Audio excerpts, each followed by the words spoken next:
The Tennessee Titans are heading into their third preseason game, so it only makes sense to get the crew together to discuss all things Tennessee Titans. I'm joined by voice of the Titans, Mike Keith, Titans senior writer Jim Wyatt, and Titans radio analyst Coach Dave McGinnis. Jim, I want to start with you. What do you think has been the Tennessee Titans' biggest area of improvement throughout training camp? Well, I'm going to say cornerback, and people might say, well, how could that be the case? Because it was a good unit coming in. I think this unit has gone from good to great in camp. We all kind of knew at the cornerback spot who the top three were, but guys like Ty Smith, LaShawn Sims have played really well. Kareem Orr has stepped in and played well. Kenneth Durden as well. And then at the safety position, again, you knew who your starters were going to be in Kenny Vaccaro and Kevin Byard, but for some of the young guys like Amani Hooker with Dan Cruikshank, Joshua Kalu is becoming a factor who can kind of play either positions. It gives him a little bit more value. I think that position has really been solidified. Coach Mack? Austin Johnson, Daquan Jones, Brent Urban. I'm going on the interior of this defensive front. For this defensive front to work like Dean Pease wants it to work, those guys are valuable because a lot of times in this defense, you're asking two guys to take up three gaps. And the only way they can do that, they have to be really, really strong technique-wise, and they have to be really, really good with their hands. What I've watched them all through from OTAs, their hand usage has gotten so much better. They're getting their hands in the middle of people's chest now. They're playing some knockback, and then Brent Urban brings another element with his height and his length in there. I'm going with the interior of the defensive line. I'm going wide receiver. I think everybody's been pleased with what we've seen from Corey Davis. Adam Humphries is exactly the slot we thought he would be. Tajay Sharp has had a really nice camp. Taywan Taylor has bounced back after a tough start. A.J. Brown looks like the A.J. Brown we thought he would be after missing some time with injury. And then there's been battles down the line. Khalif Raymond, Darius Jennings, guys of that ilk have played well. I think the wide receivers have given the Titans already good improvement from what we saw at any point a year ago. We have 2 preseason games remaining. Mike Keith, I'm going to start with you. What position groups still might have some question marks? I'm going to guard.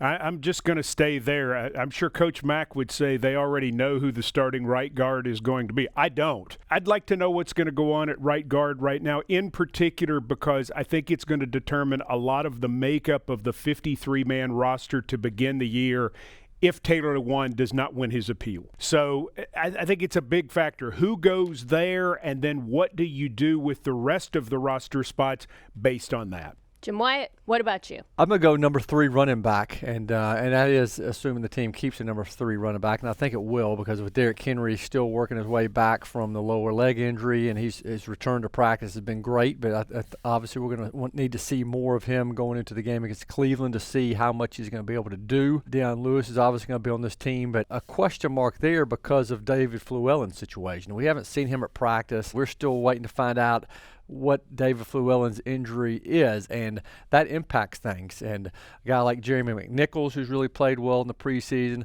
guy like Akeem Hunt, who's coming here late, I think has become a factor. I think the big question to me is the number 3 running back, assuming one is kept. I'm going with the outside linebacker position because I think they're still looking for people that they can roll in there. I mean, that's why you see Bledsoe being in there. Derek Roberson has got to show up. They drafted DeAndre Walker to be able to do that. Well, he's on IR. He's not going to be able to do that. So they're still searching for some people that they want to be able to feel comfortable about going in there after the top guys are out of there. You're going to need more than they have right now just because of the way this defense is set up. That's my position. Coach Mack, what player has surprised you throughout camp? Isaiah Mack. I mean, he really has. I mean, I think I underestimated him a lot, coming into this camp. And then once he was here, I went back and watched some of his Chattanooga stuff. This guy's a disruptor. He really is. I mean, he's more than just a space eater up front. And I think that anytime he's gotten a chance to do something, either in practice or in a game, he has shown up. And basically, that's what you're judged on in the National Football League. When you show up with your opportunities, Isaiah Mack's my guy. Mike Keith, standout player for you? The standout player for me to this point is actually, I'm going to go with Jack Conklin. And this may surprise you because he was an All-Pro in 2016, but Jack Conklin looks like Jack Conklin again. He's got his weight in a great place. Not that it was ever bad before, but he just looks so athletic. He looks comfortable. He looks like he's having a good time. He's been a dominant player in a lot of the practices that we've seen. And I think, to me, that's something that has really jumped out about this camp, is to see him jump back to that level at least looking like where he was as a rookie. I'm going to go with another Chattanooga guy in Kareem Orr. And I have to admit, I was late to the party on him. I know you guys have raved about him and an OTP that we did. And I started watching him closer at that point. And he's a guy that's consistently been around the ball, and just how accepting some of these veterans have been of him. He's really close with Adoree Jackson. Those two, you see them kidding after practice. He's already has really good chemistry with these guys. Only problem for him is just the numbers game and just how many cornerbacks can you afford to keep. I definitely think he's worth keeping around here in some capacity. Guys, valuable insight as always. Thank you so much. We look forward to seeing you on Sunday at the game.